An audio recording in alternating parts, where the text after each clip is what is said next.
Hello and welcome to the November 6th edition of the Bub Reports. I am the Bub Reports assistant producer, Rion Charles.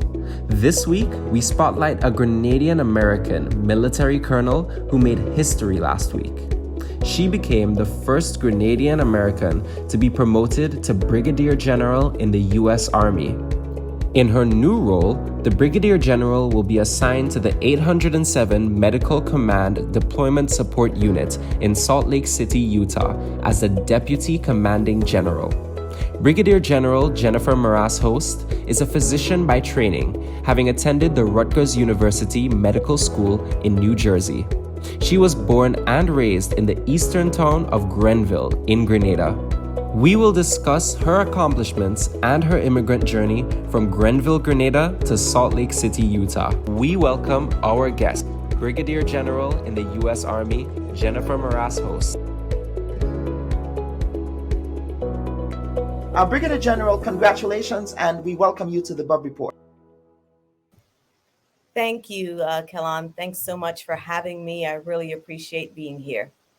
Absolutely. So let us talk about your story. Your story is certainly a quintessential immigrant success story, having grown up in Grenville, St. Andrews in Grenada, having immigrated to the United States, having attended medical school at Rutgers University, and then serving in the U.S. Army to reach to this very historic role of Brigadier General. Talk to us about who Jennifer Marrast Host is and how Grenada, your home country, sort of influenced the person that you have become. So I will tell you, Jennifer Marrast Host is a young girl growing up in St. Andrews in Grenville, Salisbury Road, right? Always on the go, a little brownie guide, and I don't know if people remember what the brownie guides are like anymore. But I certainly cherished my foundation in Grenada. I went to RC school and I later went to Methodist school right there. And, those things taught me the value of a solid foundation. I always tell people I will never, ever trade my childhood for anything because Grenada gave me that stability, that drive to just set a goal and drive forward to accomplish it. Um, you know, through, primary school, college, medical school, it's always you set a goal and you go to the goal, right? So you don't get distracted by the obstacles that's on the way. And you just keep your eye on that prize and you go for it. And so I'm enjoying being that young Grenadian, soldier. It's a wonderful experience. And to reach the ranks that I'm at right now, it's amazing to me because over all these years, I was focused on just taking care of service members. And, my rank as a colonel, I was no longer doing clinical work, but more of an administrative goal and work. And it's all about taking care of the people that serve with you, those people that you are their supervisor. So it's about the people. And that has really gotten me here.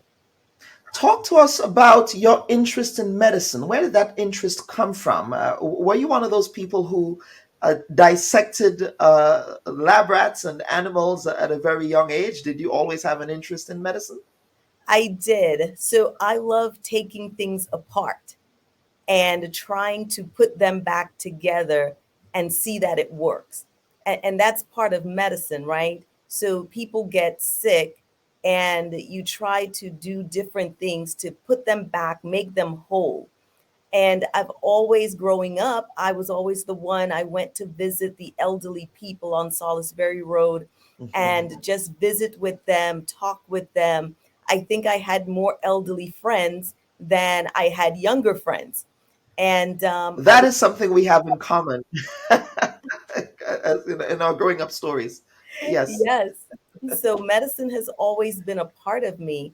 Love dissecting things and, It's been, rats and in college, right? Rats and pigs. And I just love to see how the human body work. Yes. Mhm. And talk to us about getting into medical school. Now, I know that usually to get into medical school in the United States, it's a high bar. You have all of these different exams. You have to take the MCAT. It's a cutthroat and competitive process. I happen to know this because one of my best friends, Dr. Terry Christopher, who also attended Rutgers, Hmm. and I remember when he was in the throes of applying to different medical universities, I started to get headaches because the threshold, the bar is extremely high. It's no easy feat. So talk to us about that process of getting into medicine. So that is a process that starts from, I would say it really starts from when you're in primary school, Yeah. right? Because all of the grades take you to another level. And so going through primary schools, you had to get really good grades. High school, excellent grades. When you got to college, it became a little more focused on the sciences, and you always had to excel. Now, I happen to just love science, right? And biology. And so for me, sitting down and learning all these things and learning them to a excellent standard was fascinating for me. And so when it came time now to apply, and I say, okay, this is what I'm going to do. I'm doing going to go into medicine, and you do all the applications, and so people see these grades. But what they also want to see is not that you can only study and get good grades. They want to see someone who is kind, someone who has outside interests, not just getting good grades. And so you do a lot of community work. And again, it goes back to my old people friends, right? And just taking care of others and not being just in a bubble. You have to be a global student. So that's and the applications were rigorous. The Yeah. interviews were even more rigorous. But I got through them, thank God, by the grace of God, and just kind of enjoying the fruits of that labor now. Mhm. Absolutely. The military service, obviously, the U.S. Army is an all voluntary organization. It also prides itself on diversity and inclusion in many respects. If you look at the U.S. Army, it's sort of a mini United Nations in many ways. Why did you have an interest in serving at that level? The interest in serving, I think it always came from just service in general. So giving back to people. So I literally joined because I loved the mission of Army medicine. And that was one way that I was able to give back to the country that took me in as a 10-year-old child, and was able to, go through high school, go through medical college, go through medical school. And I felt a sense of owning and giving back. Um, Also giving back to the country that, helped my parents when they were home. And so it's just a sense of duty. And I think I innately have that sense of duty. And so the military was a great fit for me. And of course, we know that there is also rigor there. So rigor is something I suspect that you've gotten used to. Talk to us about this promotion that you recently received, and the areas of responsibility that comes with that promotion. Brigadier General is a significant promotion in the U.S. Army, and so talk to us about what that would entail.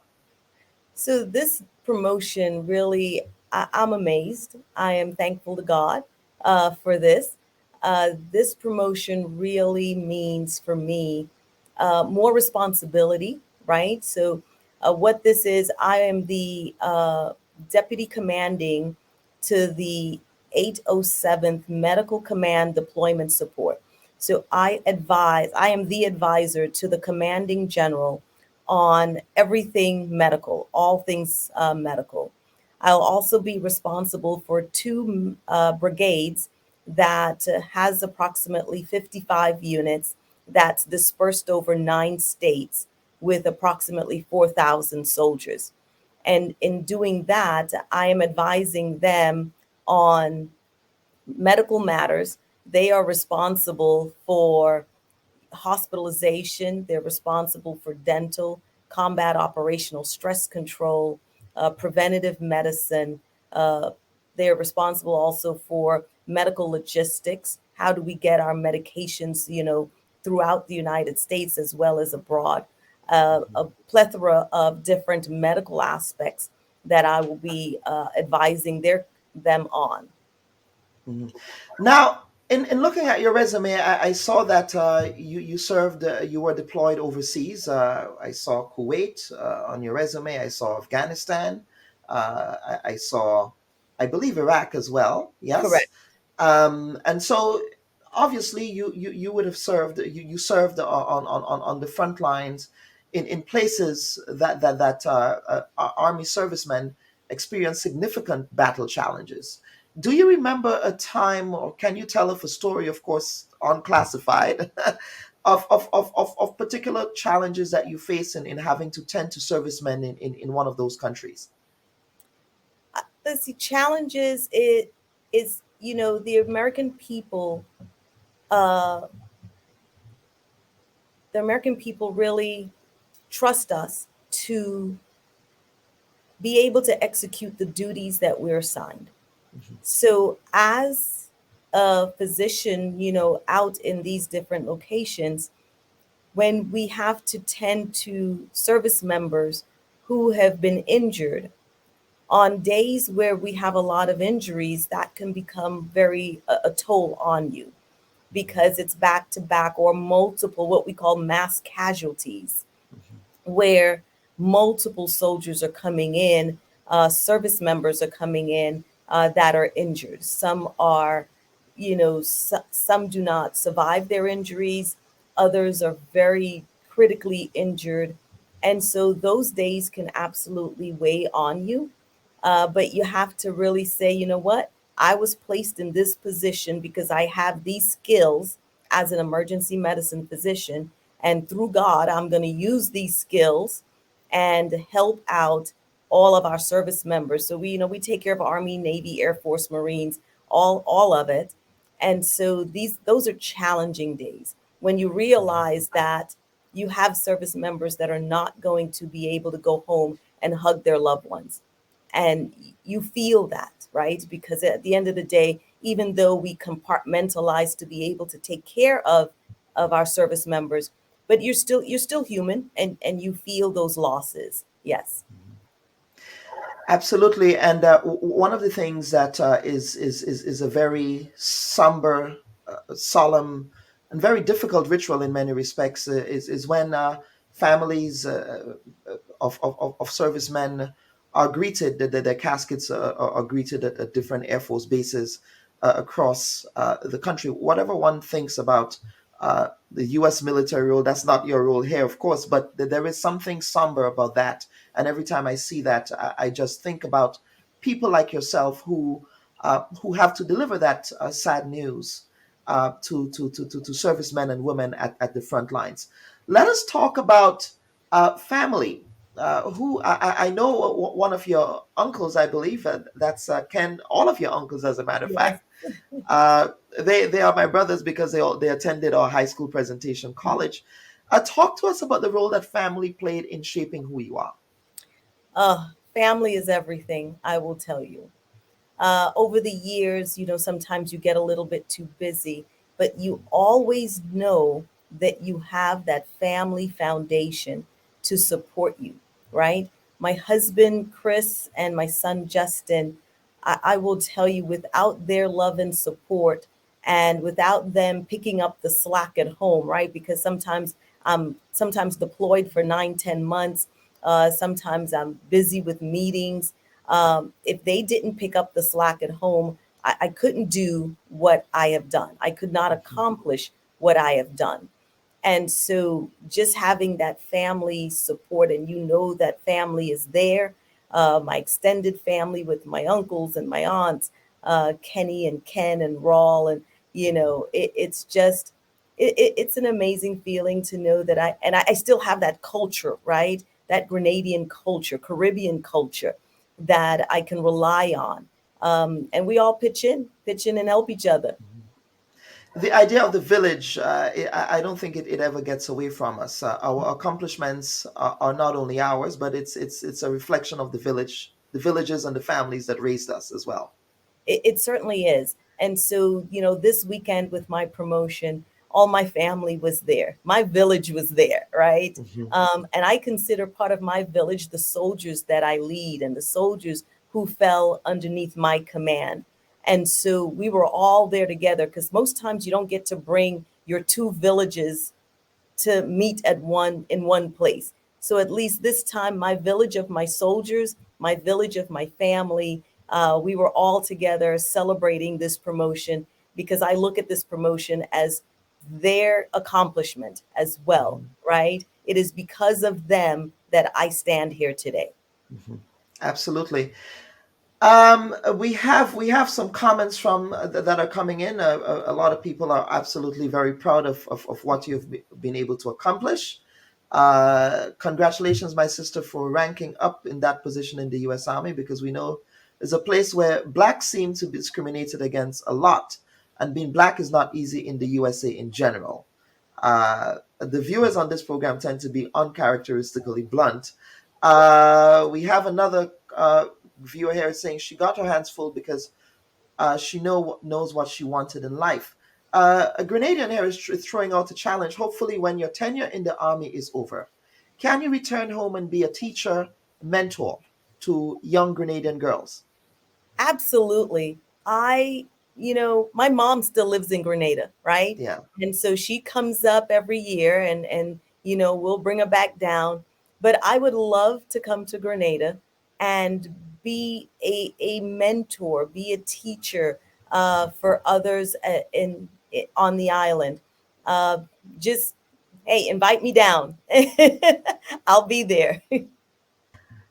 Giving back is so important. And finally, what would you say to a young Grenadian girl who might be listening to this program about their dreams and aspirations for the future? I will tell you, whatever your dream is, go for it. Do not let anything limit you. Now, in order to go for it, you have to provide that foundation. So you have to do all of the things that everyone else has to do, and you have to do it 10% better. You have to do things that will make you stand out.